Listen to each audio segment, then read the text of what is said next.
新竹的南寮渔港最近完成休闲设施改造工程，吸引真侪民众来遮行搭，却因为这个人一坐就造成车乱停的问题。市政府也为着安全，甲码头作业区的路边一部分画红线禁止停车，却引起渔民的不满。渔民认为讲安尼影响到因做工课。渔港完成改造工程后，特殊的外形，佮加上好食的料理，今日拢吸引真侪游客来遮佚佗。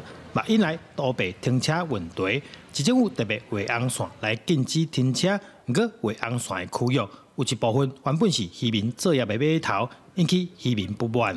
前头安省所有人来我港口，渔民出港车子不能停船旁边。这一家码头像我们新竹市码头这样子的，对啊，什么都要罚，什么都要钱，这是渔民作业区，不是行人徒步区。市府对我表示，渔民作业的时阵，会使凭证件暂时停车。画红线主要的目的是为了解决游客乱停车的问题。渔民只要临时有卸妆或整补的需求，都可以停靠港区来作业，不受任何的影响。